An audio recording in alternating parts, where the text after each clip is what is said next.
Dulur, konten hari ini saya ambilkan dari Jawa Pos Radar Semarang, hari Senin tanggal 28 November tahun 2022. Ini seperti biasa, ini tentang kasus suami istri, ya, hubungan keluarga.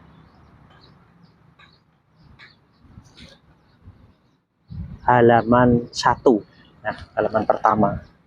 Suami ingkar janji, lady pilih cerai. Nah, dihapusi karo bojone. Intinya seperti itu, ya. Ini saya bacakan, nanti saya kasih tanggapan dan saya kasih solusi. Nah, bibit, bebet, dan bobot menjadi pertimbangan ketika akan membina biduk rumah tangga. Inilah yang dilakukan Lady Sandi. Bukannya matre, tapi berpikir secara rasional. Ia pun sama dengan wanita lain, ingin mempunyai suami serba perfect. Ya. Nah, ini saya balik lur ya.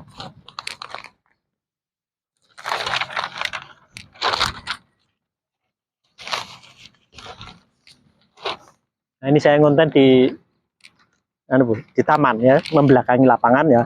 Ini pas kebetulan ini ada event kreatif kuliner dari menyambut UNESCO apa itu pokoknya.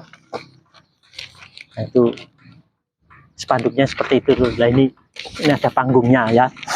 Nah, panggung ini besok untuk ada acara. Cara mulai nyatu tanggal berapa itu ya. Nanti saya teruskan lur ya pada masalahnya.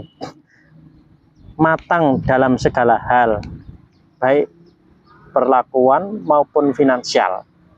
Sebelum menikah dengan John Dory, Lady membuat perjanjian. Isinya adalah syarat-syarat yang harus dipenuhi oleh suaminya. Nah, ini lur, wong menikah kok dadak ada perjanjian kan. Nah, perjanjian berarti kan besok ini sudah ada rasa khawatir, jadi nantinya akan nuntut. Nah, ini watak seseorang sudah dibentuk oleh orang tuanya. Nah, ini saya teruskan dulu lur ya, nanti tak kasih tanggapan lagi. Salah satunya membangun rumah sendiri sebelum pernikahan berumur 5 tahun. Nah, syaratnya wah tidak main-main. Karena suaminya tak bisa menepati janjinya, pernikahannya berakhir ambyar. Lady mengajukan gugatan cerai. Kalau dibilang cinta ya, nah, tapi memang ada perjanjian sebelum menikah. Nah, ini berarti ada kekhawatiran sebelum itu. Nah, ini ujung-ujungnya ya ambyar memang. Mas John akan membuatkan rumah setelah pernikahan berumur 5 tahun. Tapi nyatanya apa? Sudah 7 tahun menikah masih numpang di rumah mertua, kata Lady kecewa. Degel ya, kecewa ya. Lady mengakui sebenarnya masih cinta dengan suaminya. Perjanjiannya dulu juga sudah tak pernah diungkit. Lady sudah melupakan impiannya untuk mempunyai rumah sendiri. Nah, nanti kebalikan harus bercermin ya. Kebutuhan sekundernya sebagai seorang perempuan juga tak pernah ia dapat dari suaminya. Bukannya mendukung, justru sikap John berubah. Kasih sayangnya berkurang, perlakuannya juga kasar. Itu keinginan saya satu-satunya. Malu mbak, numpang mertua terus, buat kesalahan dikit bakal diungkit-ungkit terus. Lama-lama kesal juga aku. Lady juga mengaku telah melupakan perjanjiannya, tapi ia meminta kepada John untuk mengontrak rumah, setidaknya bisa pisah dengan mertua. Bukannya ditanggapi dengan baik, suaminya justru marah-marah, justru malah nesu. Nah, ini karo bojone kok nesu, ora iman-iman ya. Jadi kan iman-iman lho ya. Giliran sini udah nggak minta rumah, Mas John salah paham. Taunya saya nggak suka sama mertua, padahal dia kan nggak tahu gimana perlakuan ibunya ke istrinya katanya. Yang membuatnya kesal adalah perlakuan mertuanya yang tak baik kepada anaknya. Seringkali anaknya dibuat nangis. Hal inilah yang membuat Lady sakit hati dan mantap untuk berpisah. Kok Raiman-iman loh, ya? Kawin ya, menikah kok dikit ini permainan ini ya, terus cerai ya. Padahal ini penyelesaiannya mudah sekali lur ya. Mertua itu kalau sama cucu suka pilih kasih ya. Sementara Mas John nggak pernah membela sekalipun. Buat apa bertahan jika sakit hati terus aku? Nah ini lur.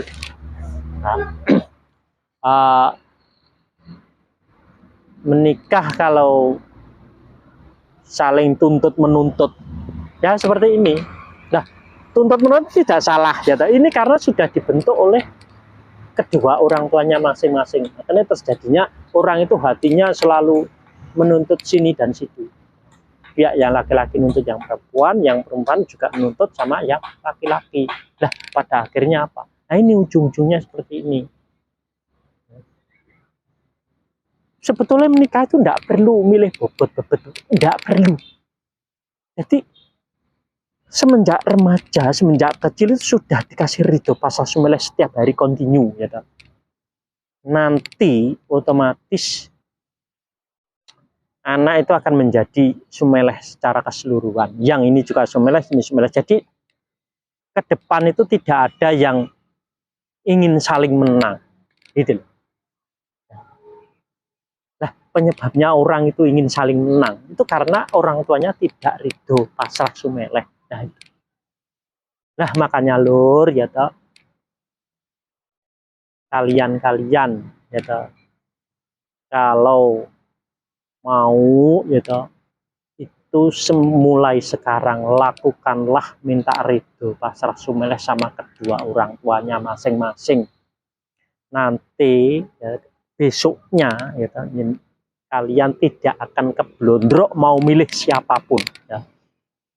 Milih jodoh siapapun tidak akan keblondrok, bahkan mau usaha apapun juga cocok, mau investasi apapun juga cocok. Jadi semuanya cocok yang dilakukan dalam kehidupan sehari-hari, cocok, tidak ada yang bleset gitu loh. Itu kuncinya di situ, karena ridho orang tua adalah ridho Allah. Ridho Allah tergantung ridho orang tua. Lah kalau anak belum mendapatkan ridho orang tua berarti belum mendapatkan ridho dari Allah. Nah, ini. Makanya ini teori ya, orang tua sumeleh, anak akan sumeleh. Nah, orang lain yang menghadapi anak tadi juga sumeleh. Nah, ini orang tua ngatur, anak juga ikut ngatur. Nah, sedangkan orang lain ngatur, ini saling mengatur ini. Jadi di dunia ini sudah kacau. Karena semua saling ngatur. Semua saling ngatur. Yang gede ngatur yang kecil itu juga ngatur yang gede. Nah ini. Bagaimana untuk mengembalikannya itu? Jadi semua orang itu saya sarankan, saya harapkan untuk minta ridho masing-masing secara keseluruhan ya. Ridho pasrah sumeleh. Jadi nggak usah nunggu besok-besok. Ini kejadiannya. Seperti Mbak Lady Sandi. Ini penyebabnya apa? Ya, ini Mbak Lady Sandi belum mendapatkan ridho dari pasrah sumeleh. Nah, akhirnya walaupun dia nuntut kepada suaminya, hasilnya apa? Suaminya juga nuntut, mertuanya juga nuntut, itu juga ngatur. Karena orang tuanya Mbak Lady Sandi juga ngatur sama Mbak Lady Sandi. Nah, semuanya di lingkungan keluarganya ngatur semua. Nah, itu loh, nggak ada yang ngalah. Ini. Makanya teori ridho pasrah sumeleh ini diterapkan secara segera ya. Gak usah nunggu besok-besok, gak usah nunggu. Lihat aja di konten saya, nanti banyak sekali ya. Ini ujung-ujungnya apa? Cerai paling tidak. Nah ini biar tidak cerai, tinggal minta itu aja, minta ridho pasca sumeleh ya. Tidak usah nunggu lama-lama. Itu gampang sekali. Teorinya tinggal diterapkan ya. Jangan nunggu besok-besok, jangan nunggu lama-lama. Langsung aja. Langsung dipraktekkan ya. Nanti kan jadinya langsung sumeleh secara keseluruhan ya. Secara keseluruhan saya jamin. Mudah. Jadi tidak sulit. Tidak ada yang sulit.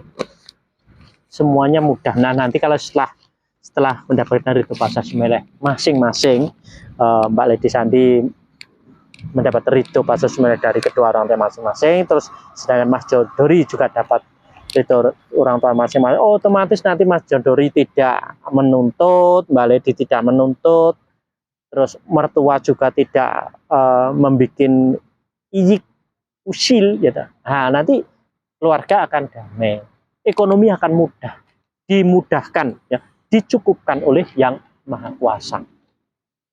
Syaratnya itu cuma ridho pasca sumeleh dari kedua orang tua masing-masing. Nah, segini dulu Lur ya.